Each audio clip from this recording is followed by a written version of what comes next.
I'm getting sick of the manipulation. I'm getting sick of the victimization. I'm getting sick of people that claim to be good who act bad. I am absolutely sick of it. I am absolutely sick of it. And they disguise it. They disguise it as somebody who's supportive of the community. Somebody's doing these great things. All this is just a facade. Beneath it, it's just an ugly ass person. Jesus Christ, we all need some saving. Hello guys, and welcome to the Villain's Room.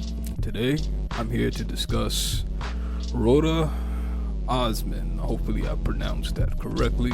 Not too sure. By the way, I am your host, Villain Mills. I am absolutely getting sick and tired of people who claiming to be pro-black acting a fool out here, and then when something goes wrong because they're being foolish, acting foolishly, they're always gonna pull the race card. They're gonna pull the race card. They're gonna say this is why society is treating us poorly for no reason. This is why this, that, and that. I'm absolutely sick of it. I'm absolutely sick of it. Roda Osman is a perfect example of the reason why it's important, not just for the black community, any community, to out these people. We need to out these people is because in reality we know negativity gets press more than the good shit that's out there. Why do you think Roda Osman is on the top of the of discussion? Why do you think she is on top of the discussion, guys? Come on, let's think about this real quick. Let's sit and ponder a little bit.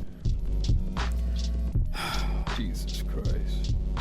I'm honestly, when I hear news about this, it's just, I kind of sit back and I feel like every time we try to move forward in the community, it always feels like we're also getting a step back, because negative shit like this basically overshadows all the good stuff that we're trying to do. What we're trying to do. And then there's this amount of support behind it. This amount of support of this behavior. We're now understanding the context of the situation. It's sickening. It's sickening. So lately there's been this video of Roda Osman, and she's of course in the hospital because she got hit with a brick. She was basically claiming that she was just out there not doing anything, and she just got attacked because, quote unquote, she's black and she's a black woman, and this is what black women have to deal with.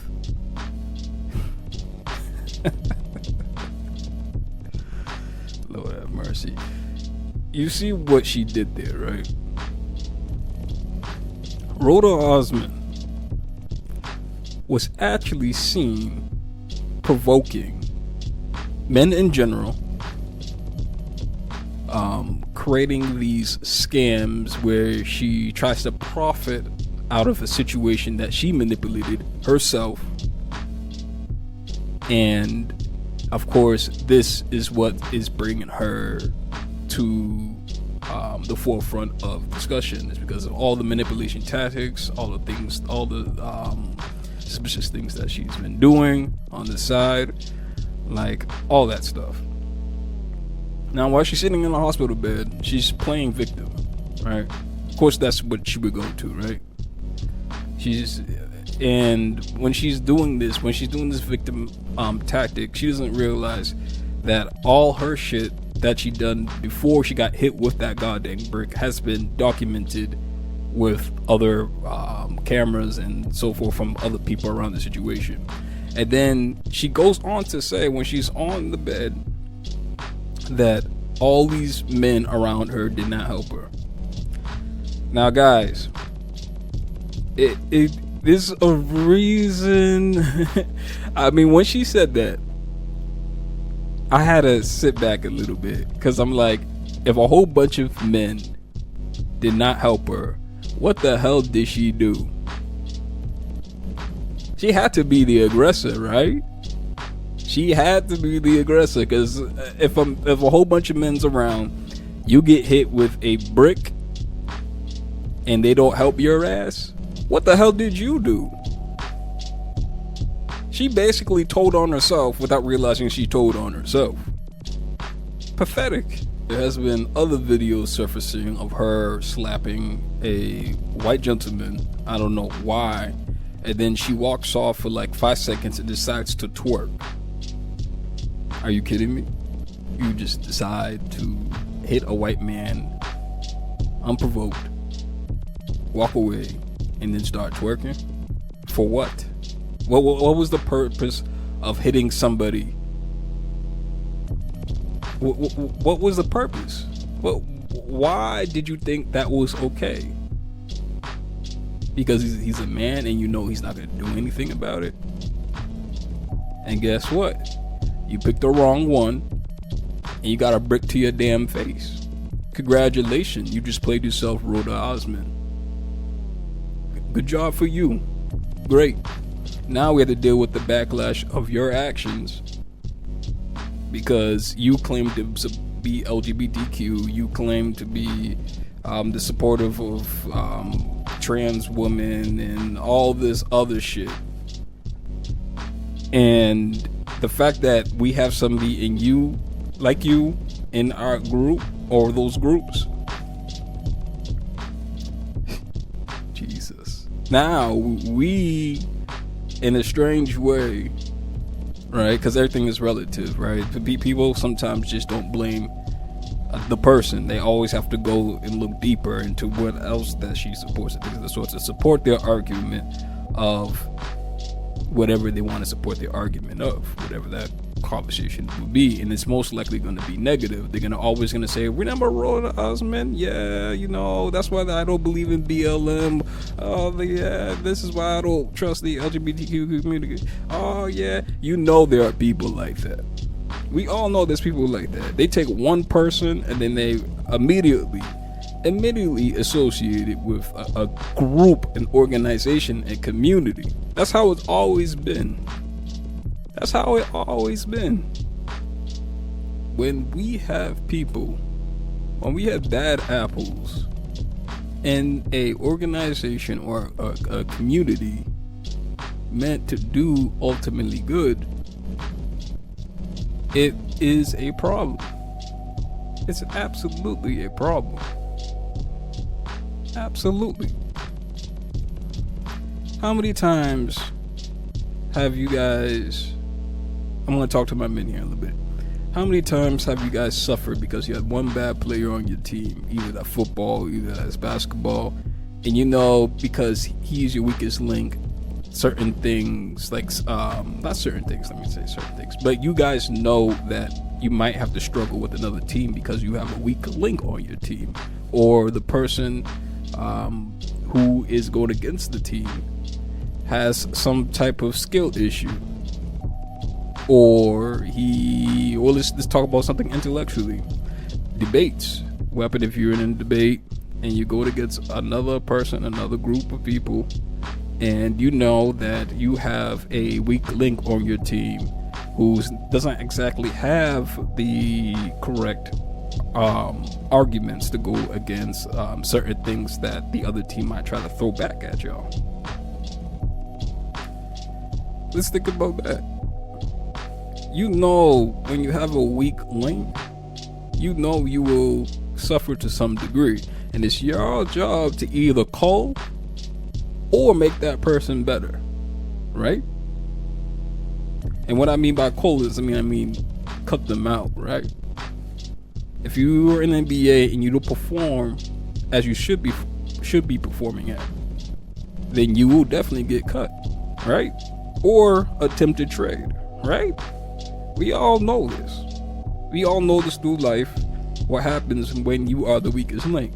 Either you were the weakest link, or you've seen somebody else be the weakest link. We all know that.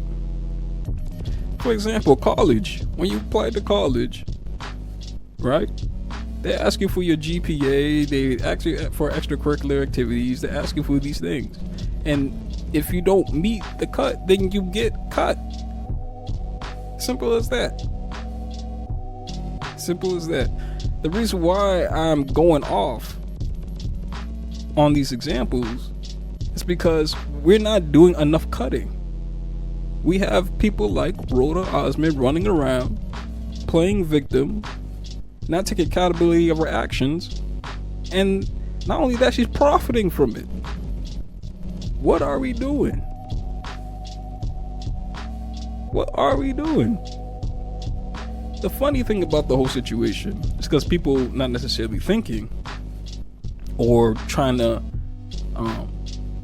gather information before sending their money for this GoFundMe that she created after her incident, after her victimizing tactics.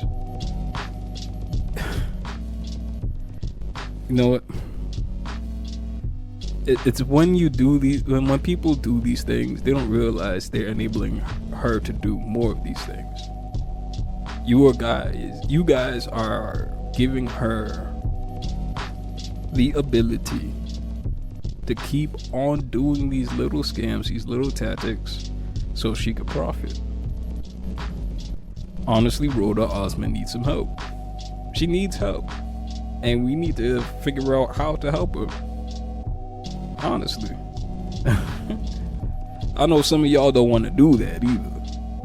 I get it. But obviously, if this woman is going out here doing what she's doing, this obviously some type of mental issue that needs to be addressed. Correct? We have to realize that as well. As much as I want to be like, she's a piece of shit. Which half of me is kind of like that. We just need to do better, honestly.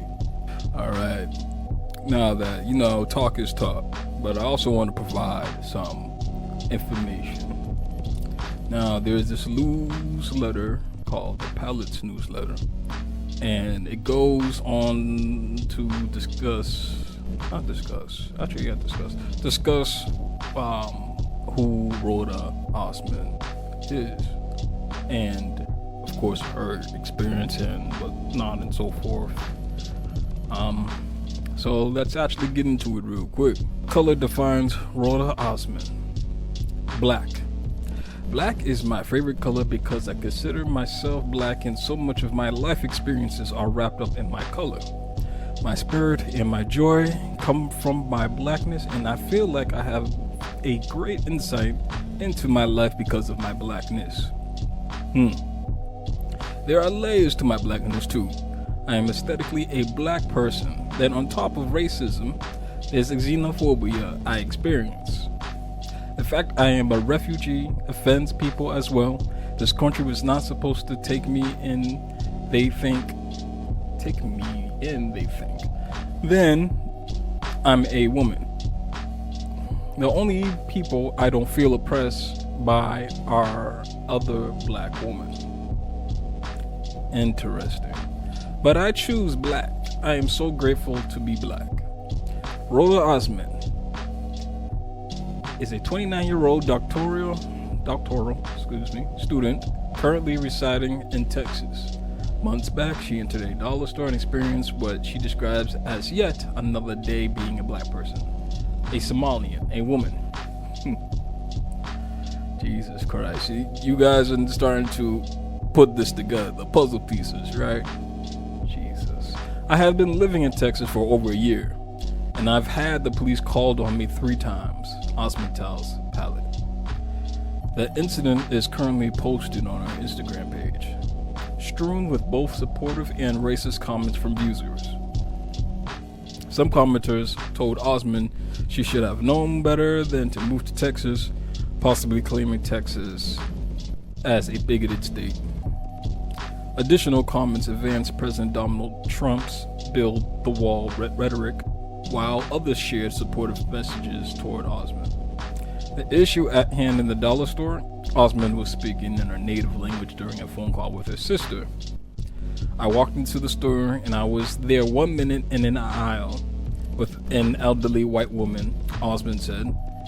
It was when I got off the phone, a manager approached me and told me they received complaints I was swearing in the store. As Osman recalls it, the manager stated, I heard you were using profanity. Osman was stunned to hear that because she was speaking a completely different language, as she explains. The incident began to escalate as the manager then followed her around the store. When I finished shopping and I approached the line to pay, security walked up to me and told me to leave because apparently I was swearing while on the phone, Osman said. For her, it was not an unfamiliar feeling, as Osman puts it. The manager and security guard weighed the claim of another individual in the store over her own. They were willing to protect this person who had no more rights than me. There should not be a hierarchy, Osman said. Eventually, the manager admitted she did not hear Osman use profanity. Still, the manager's demeanor worsened and the situation continued to spiral. Because when black people are in the right, that becomes its own problem.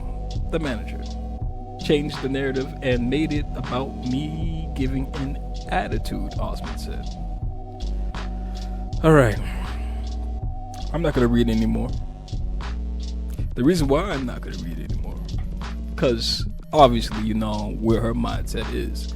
She's claiming to experience all these things and why she's, of course, supportive of, black people and, not black people, black women, and given her experience being a black woman, a Somalian woman in Texas.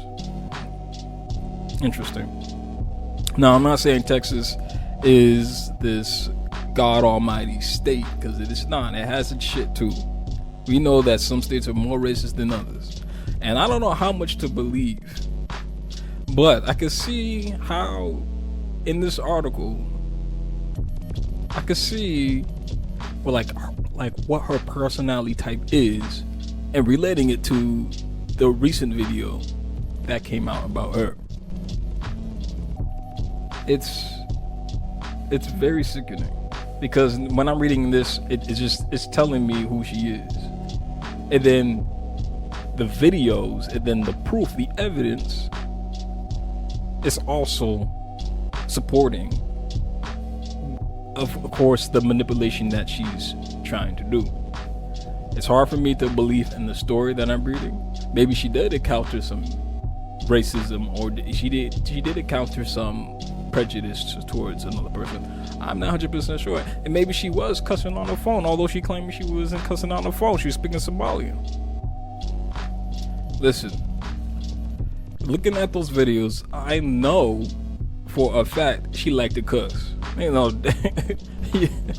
If you could hit somebody unprovoked, I guarantee you, I guarantee you're a person who is very capable of just cussing wherever you're at. But obviously, this level of, obviously through this article, you can see that she likes to play that victimization game. She has the ability to play the victimization game. Jesus Christ. Roda Osman, you degenerate motherfucker. Roda Osman is just a villain. She's an absolute villain.